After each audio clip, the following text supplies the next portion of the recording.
বিশ্বনবী সবাইকে নিয়ে দাঁড়িয়ে নামাজ শুরু করেছেন, আল্লাহু আকবার। রুকুতে গিয়েছেন, রুকু থেকে উঠে পড়েছেন সামি আল্লাহু লিমান হামিদা। পেছন থেকে সাহাবারা ফিসফিস আওয়াজে পড়েছে রব্বানা ওয়ালাকাল হামদ। একজন সাহাবা অতিরিক্ত আরো 4টা তাসবিহ বাড়িয়ে পড়েছে, হামদান কাসীরান তাইয়িবান মুবারাকান ফি। সালাত শেষে বিশ্বনবী সাহাবাকে বললেন, সাহাবীদের দিকে লক্ষ্য করে বললেন যে তোমরা সবাই পড়েছো রব্বানা ওয়ালাকাল হামদ, কে যেন বাড়িয়ে পড়েছো হামদান কাসীরান তাইয়িবান মুবারাকান ফি। এই 4টা তাসবিহ কে পড়েছো? এটা তো আমি শিখাই নাই, তুমি পেলে কই?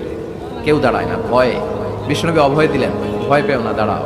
একজন দাঁড়িয়ে বলল, ইয়া রাসূলুল্লাহ, আমি আল্লাহর তাসবিহ কম কম করলে আমার পোষায় না, আমার পড়তে মনে চাই বেশি বেশি, এজন্য আমি নিজ থেকে এই 4টা তাসবিহ বানিয়ে পড়েছি। বিষ্ণু বললেন, ভয় পেও না, তোমরা তো দেখোনি আমি সালাতরত অবস্থায় দেখেছি বিদউ ওয়া সালাসুনা মালাইকা, তোমার এই 4টা তাসবিহর যে সওয়াব হয়েছে, এই সওয়াবটা 30 জনেরও বেশি ফেরেশতা কে কার আগে আল্লাহর আরশে পৌঁছে দিবে এ নিয়ে আকাশে প্রতিযোগিতা করছিল।